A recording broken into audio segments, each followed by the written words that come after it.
Сәлем достар, біз бүгін балаларда 2-3 айынан бастап кездесетін привычный наклон дейміз, қисық мойын, тонус тәрізді түрлі проблемалардың себептерін талқылайтын боламыз. Каналға тіркеліп лайк басуды ұмытпаңыздар.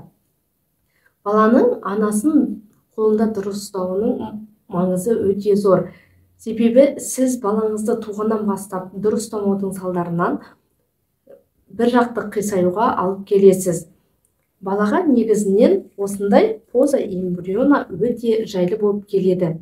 Ешқашанда баланы уату мақсатында былай шайқамаңыз, себебі бас миының шайқалуына алып келеді және де балаға үлкен стресс тудырады. Қолыңыз жайлы болып, осылай поза эмбрионда ұстасаңыз, бала жақсы тынышталатын болады. Біз көп жағдайда баланы осылай қисайтқан бір жағымызға қисайтып ұстаймыз. Бұл балаға жайлы, алайда дұрыс ұстауымыз қажет. Ешқашанда бір аяғын салбыратып қоймаңыз. Көп аналарда байқаймыз, бір бала аяғын салбыратып осылайша ұстап жүреді. Бұл кезде аяғын еріксіз жируға алып келіп, кейінірек балада осындай бір жақтық тонус пайда болуына алып келеді. Және де бұл балаға өте ыңғайсыз поза болып келеді.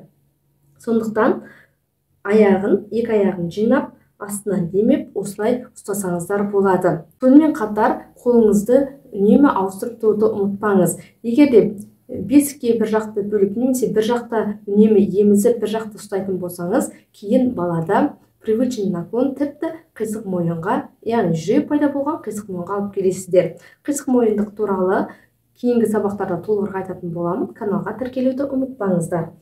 Баланы енді ауыстырған кезде осылай жаймен, ақырын вертикально алып келіп, екінші қолыңызға ұстайсыз. Тура жаңағыдай астынан демеп, екі аяғын жиырып ұстайсыз.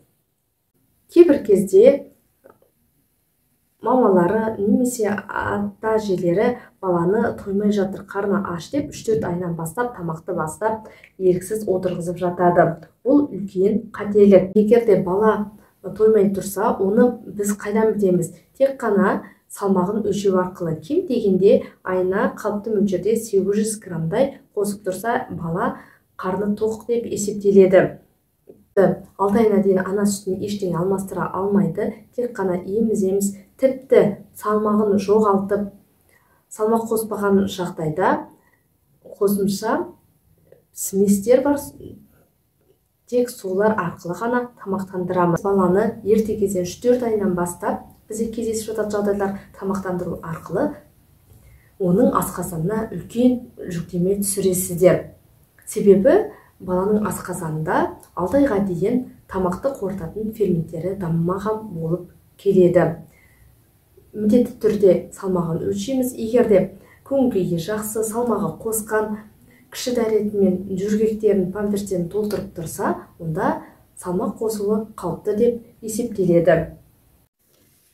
Тағы бір бізде кездесетін үлкен қателіктердің бірі баланы дұрыс көтермейміз. Ешқашанда былайынан жоғары баланы вертикально көтермеңіз. Себебі балада эффект Мора, яғни Мора реакциясының пайда болуына алып келеді. Еріксіз селт етіп шошынады, кейінірек тонустың пайда болуына әкеледі. Бұл 4 айға дейінгі балаға өте зиян болып келеді. Сол себепті баланы көтерген кезде ақырын бір бүйіріне қисайтамыз. Бір жақ қолымызды осылай астына жібереміз бүйір жағына, екінші қолымен басын демеп, осылай ақырын алып келіп көтереміз.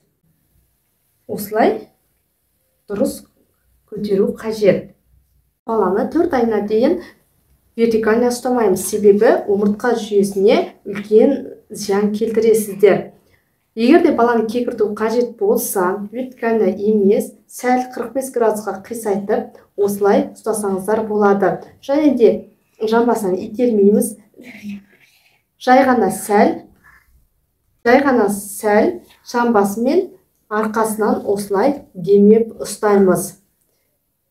2-3 минут қана тек кекірту мақсатында. Қалған жағдайда бала 4 айына дейін горизонтально жағдайда жүруі керек. Балаға өзіңіз зиян келтірмеңіз. Баланы дұрыс ұстау арқылы, дұрыс көтеру арқылы түрлі диагноздардың алдын алуға болады. Егер ақпарат пайдалы болса, каналға тіркеліп лайк басқа кетуді ұмытпаңыздар.